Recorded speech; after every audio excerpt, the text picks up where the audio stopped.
tensores P e K aqui.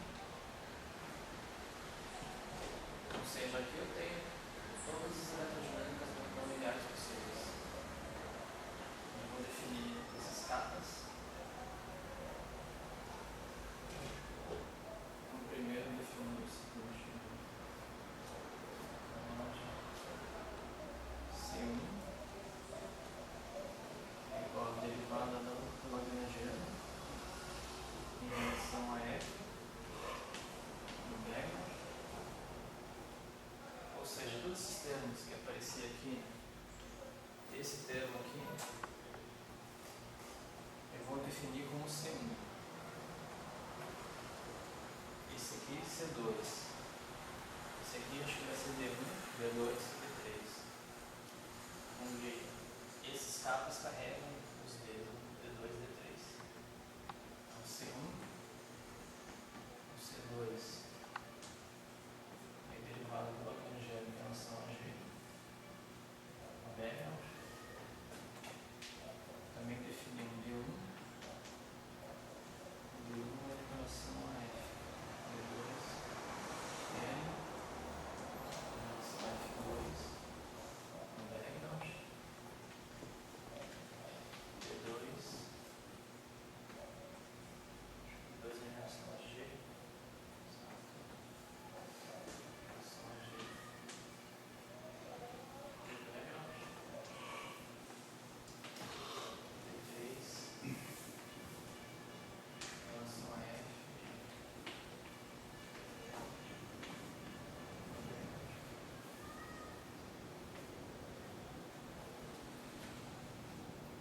Nossos tensores do Bernoulli, do kappa, e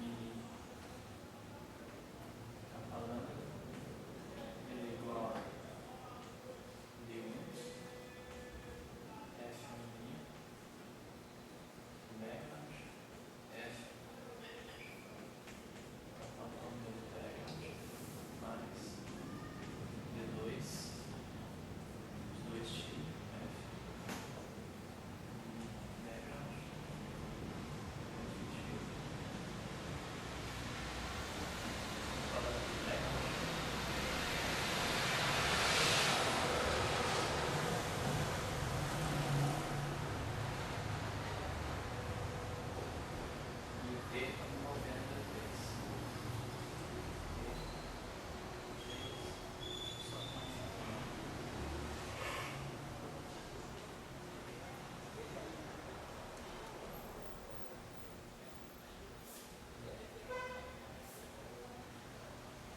Também, eles têm algumas simetrias. Primeiro,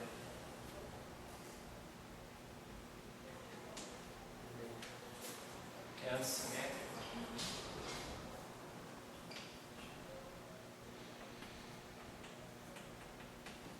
Simétrico. A troca de mini e também capa lambda.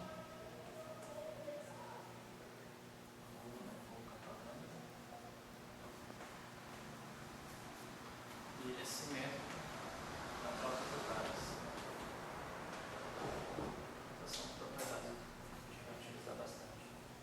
Você pega o mini, troca com o par kappa lambda.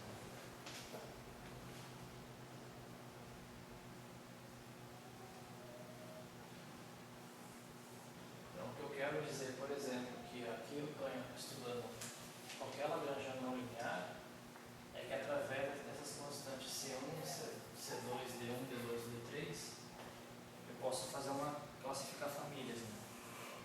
Por exemplo,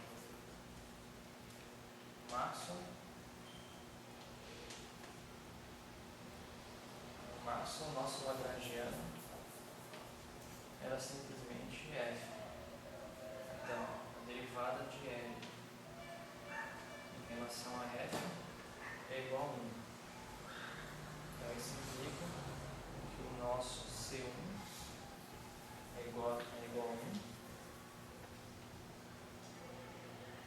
e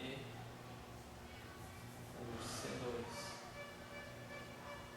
D1, D2 e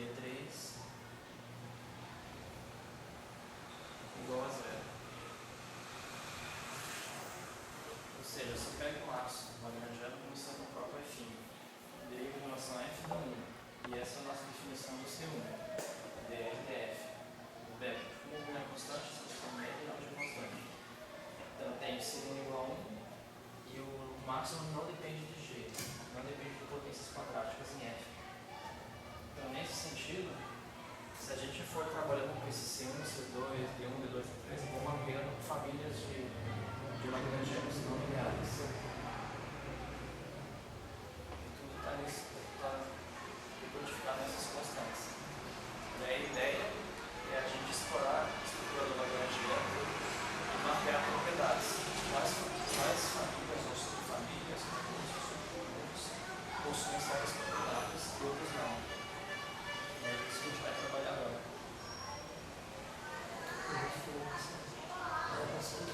Exatamente, a aula passada foi a gente fazer essa passagem, além das motivações, a partir disso daqui, colocando aqueles ΔF e ΔG e construímos esse Lagrange no geral. Eu já dei as definições prontas, mas a gente foi naturalmente chegando nesse conjunto aí. Então, esses tensores aqui. O mais geral possível é que todos são diferentes dela, né? O mais geral possível. Aqui a gente está. Mas é mais geral quadrático, né? Mas no fundo a gente quer tirar propriedades, por exemplo, de refringência, de diorismo, então essas coisas, a análise é feita no Lagrange do livro. Isso é mais geral. Agora, por exemplo, se você está interessado nesse padrão. Você tem uma teoria só com G? Só com G? C2 igual a 1, o resto igual a 0. É que o problema é o seguinte, né? Se você decompor o G, o G ele era proporcional a E escalar B. Isso aqui que era a qualidade. E o eletromagnetismo que você imagina, assim, pelo menos que a gente observa, ele preserva a qualidade. Por isso que quando a gente coloca G... Fibrio rotacional. Fibrio rotacional. Rotacional que você tem uma extensão com um vetor e outro gradiente e outro rotação. Então, um vetor, outro é um pseudo-vetor. Daí você quebrou a paridade aqui. Então, se aparece G, ele tem que... Quer dizer, se você respeita a paridade e tudo, ele tem que aparecer que nem clorífero, né? Tem que aparecer sozinho. Sozinho é... Então, ele tem que aparecer... G ao quadrado pode. G ao quadrado pode. Aparece aqui G ao quadrado. Essa é a ideia. Eu estava pensando nisso.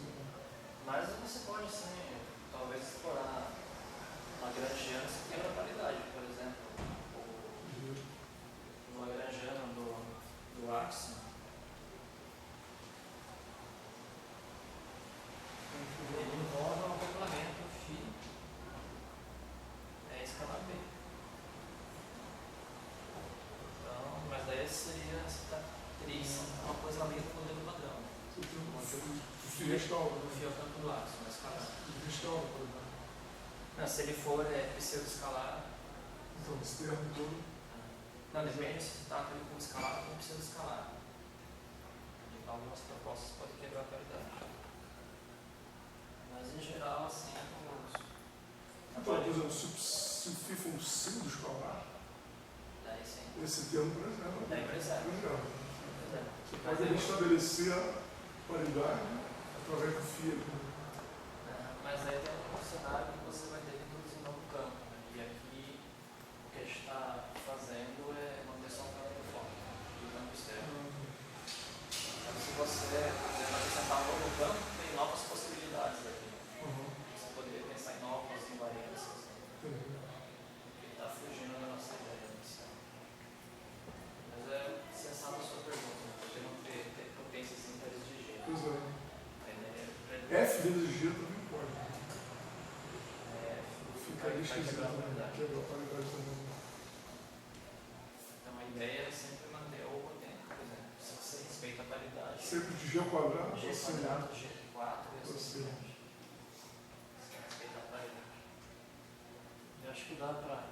Eu acho que o G também ele não gera uma equação de movimento, né? Ele gera uma identidade, né? O G gera aquela identidade de Bianchi, né? Se você botar o G sozinho, ele vai ser um termo de superfície. Um termo de superfície, Mas se você acopla com φ, já não é. É problemático você gerar uma dinâmica, né? Com G. Ou você bota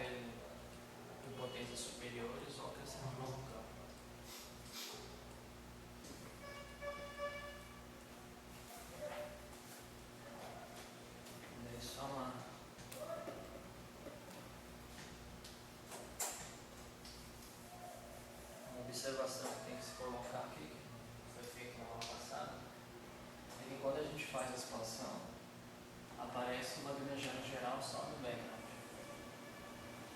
Se você for calcular a equação de movimento por Lamy, isso aqui não influencia. Porque você tem que a variação em relação a Lamy do L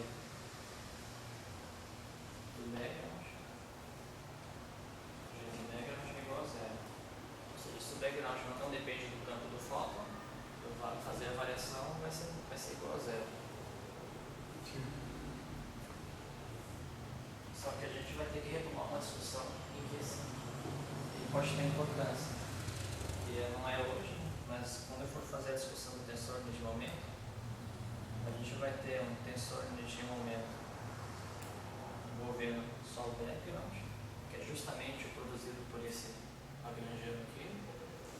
Que você tem uma componente, o tensor de momento, mixando o background e o fóton, e o tensor de momento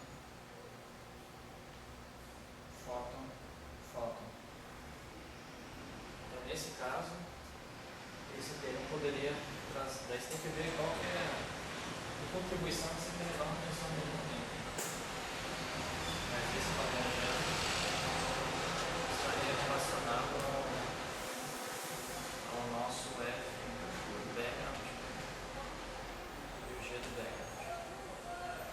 Vou retomar essa discussão mais para frente. Mas a ideia é que esse Lagrangiano F de G, não F de B, G de B, ele não altera a equação de movimento do fóton, porque ele não depende do fóton. Então, a princípio, aqui, se eu estou interessado em equação de movimento, eu posso jogar ele fora. Agora, se eu for calcular o tensor de momento, ele pode ser responsável por essa componente aqui. O tensor de interação só com o background. Porque aqui eu vou derivar em relação a métrica, né? Você pode, uma das maneiras tem três maneiras de você construir tensores de momento. Você vai discutir. A primeira, você, inclusive essa discussão vai trazer. Não, essa é uma maneira. Você pega, que é o que eu coloquei, eu paguei no quadro, que você faz a expansão na métrica do Minkowski mais o H, e aquilo que acopla com o H é o tensor de momento. Essa é a maneira. Eu entendo assim. Então, o que acopla linearmente com o H A outra maneira é você explorar a equação de movimento. Sim. Eu vou fazer. É o direito da equação. Você explora a equação de movimento e você consegue tirar. Só que o problema é que se você fizer de uma maneira ou de outra, você obtém resultados diferentes. Nesse caso aqui. Porque justamente quando você. Em geral, não. Mas se você assumir. Diferente, Não, ele é igual se você não tem background. Mas se você tem background vai ser diferente. Por quê? Quando você calcula a equação de movimento, isso aqui não contribuiu. E aí você obtém a equação de movimento, obtém o tensor de momento. Agora, se você faz isso expandindo na métrica, isso aqui vai contribuir. Aí você tem que fazer esse balanço. Qual situação é mais relevante ou levar em consideração esse elemento ou não. No caso que o background é constante, as coisas vão se cancelar. Mas a gente vai retomar essa discussão que é importante. Inclusive esse Lagrangiano trouxe isso que não estava muito claro antes. Se só fazia com o Max, eu já fiz também cursos anteriores de eletromagnetismo, eu fiz para Podolsky, eu fiz para várias eletrodinâmicas. Mas em nenhuma delas eu coloquei campo externo. Então tudo dava o mesmo resultado. Agora aqui, se você bota um campo externo, aparece esse tipo de discussão aqui que a gente vai ter que retomar no contato. Mas só estou chamando a atenção nesse ponto. Mas a diferença entre um e o outro seria isso aqui. Esse termo do campo externo. Eu acredito que vem daqui. Ainda falta casar as duas coisas. Fica só tomar. Eu fiz esse plano de equação de movimento.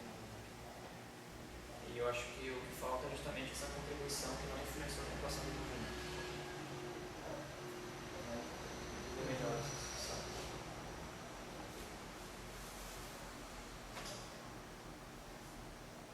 Daí qual que é o caminho que tem que seguir? Agora a gente tem o Lagrangiano. O restante dessa aula vai ser calcular a equação de movimento para o amigo. Daí, Equação de movimento. não, primeiro eu vou calcular a equação só para o amigo, depois eu vou expandir em termos do nosso Ezinho e Bzinho. Ou seja, vou colocar assim primeiro.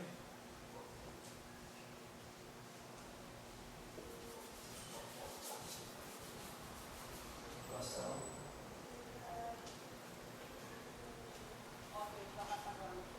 do movimento de anil, ou seja, do foco. E depois disso, que eu acho que vai ser numa outra aula, vai ser equação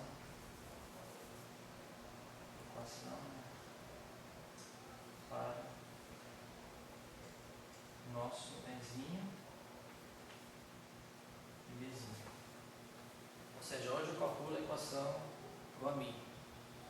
Depois da equação para o amigo, eu tenho que fazer a equação para o Ezinho e Bzinho, que vai ser a equação de Marx tradicional.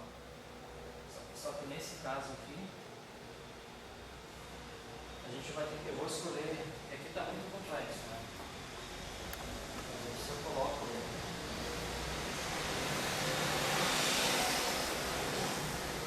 isso aqui está em termos dos nossos campos externos. Eu falei, eu vou denotar por P grande e B grande. O campo elétrico externo, campo magnético externo. Aqui tem muitas possibilidades. Então o que eu vou fazer é começar, por exemplo, excluir o campo elétrico externo, e só trabalhar com o campo magnético externo. Daí esses tensores vão se simplificar. Daí o que eu faço? Qual é a equação de movimento disso daqui? Com um B. Em campo magnético externo. E a partir disso, se eu tenho a equação do E para o B, eu posso manipular elas para tirar uma equação que consiga obter relação de dispersão. Daí com a relação de dispersão, eu vou ter a relação de dispersão em termos de C1, C2, D1, D2, D3. E aí eu consigo mapear quais delas, por exemplo, tem infringência e assim por diante. Então esse é o caminho que a gente vai fazer. Depois eu faço o contrário. Eu anulo o B e trabalho só com campo elétrico. Mas aí eu consigo mostrar que existe uma espécie de dualidade. Eu posso redefinir, por exemplo, fazer o caso só com campo elétrico.